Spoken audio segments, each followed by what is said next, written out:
guys, welcome to the channel. My name's Presley. Thank you so much for checking out this video. Today I wanted to talk about how to thrift things that you'll actually wear. Today we are focusing on quality over quantity and focusing on how to thrift pieces that you actually love and that you could wear for years to come. I'll be sharing my process when thrifting, which I refer to as the 3 S's, which we'll get into in just a sec. Along the way, I will also be sharing my tried and true tips that I apply when I'm shopping. So without further ado, let's get right into the video. Let's talk about the 3 S's.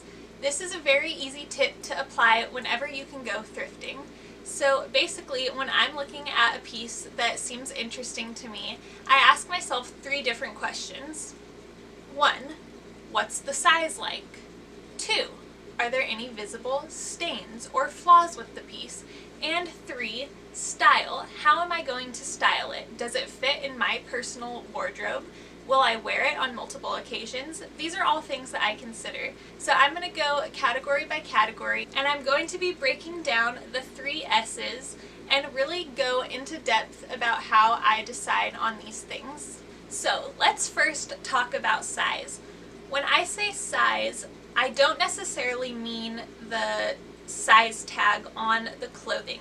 So when I'm going through the clothing racks and I see something interesting, I'll pull it out and I'll kind of eyeball if I think that it's going to fit me, regardless of what the tag might say. For example, here's what I mean by tags can be deceiving. This right here is a small. Yes, a small. Why is it marked as a small? I have no idea. Another example of this. I found this beautiful dress. It appeared to be my size. I eyeballed it. It looked right. And I get it home and it is tight. Super tight around my armpits, around my chest. And I look at the tag and it's a large. What? And I look into it a little bit more and it's a kid size large.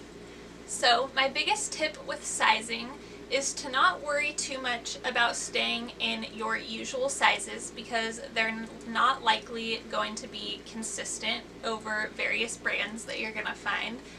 But I do want to encourage you to check the tags to make sure that it's not a kid size, because I don't want you to make the same mistake as me and be left with something that you're never going to wear. Another note about sizing.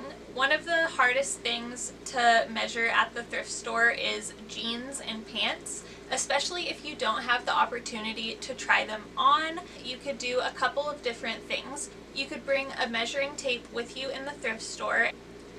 Number 2, you could do the neck option with the jeans where you wrap the waist of the jeans around your neck.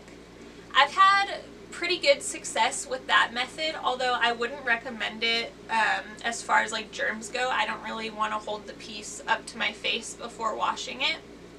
But my new favorite method is one that my friend shared with me, and that is where you use your forearm and you stick it in the waist of the pants with your fist closed, and if it fits your forearm and your fist, then it is going to be a pretty good fit around your waist.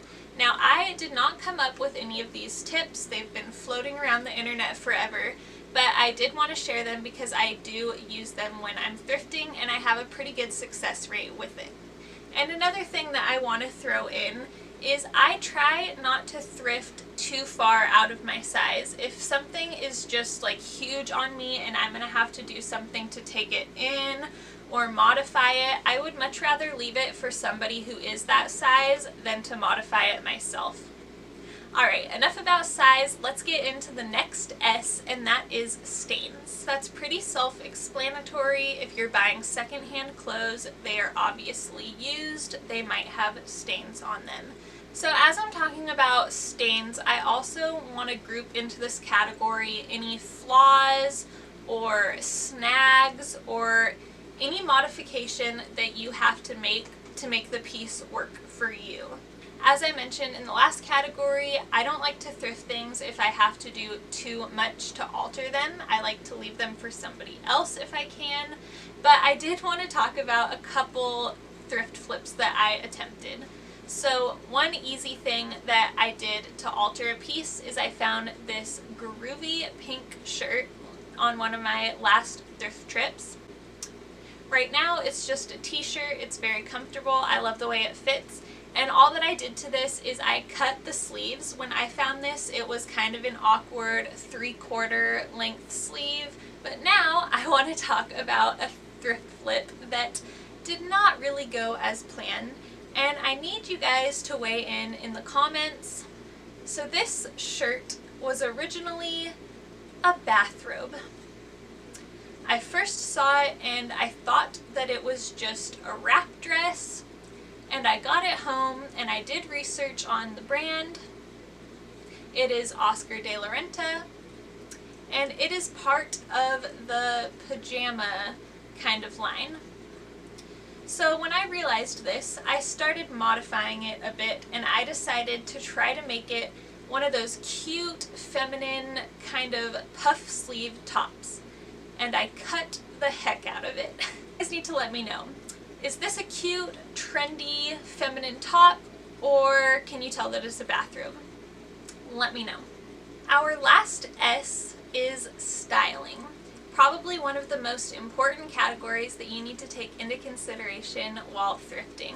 Now, I've gotten to a point where I pretty much love everything that I have in my closet, but that's come from years of experimenting with my style and learning to be very selective when I'm thrifting. I encourage you to be a little bit more selective so that you don't end up with a closet of clothes that you just don't wear. Here's a couple examples for you guys. So, first example. I have this beautiful blouse that is one of my favorite shirts to wear, and I found it at TJ Maxx. I know that I love it. I love the cut of it. I love the feel of it. And on one of my thrift trips, I found another blouse just like it, same brand, but in a different pattern. I knew that I loved it. It's one of my favorite silhouettes to wear, so I could justify getting a second one. But an example of something that I need to stop thrifting is jeans. Unless I find a good statement pair of jeans. If you missed my last video on how to style funky pants, I'll leave that up above so you can check it out. But anyways, moving on. The last point that I want to touch on is you need to really be honest with yourself how you feel about a piece. Not taking the brand into consideration, not taking the original price into consideration. I know it can be very tempting if you find like a high-end brand at a thrift store. It could be really like tempting to snag it because it is a good find, but you need to actually like the piece. By applying these tips that I talked about today, you can become really good at thrifting things that you will actually wear and that you will love for years to come. If you did enjoy this video, I would love for you to give it a thumbs up and consider subscribing. That'd be really cool. I have new videos coming out every Sunday all about style, thrifting, fashion, outfit inspiration, and some lifestyle thrown in here and there. Thanks for watching. Bye!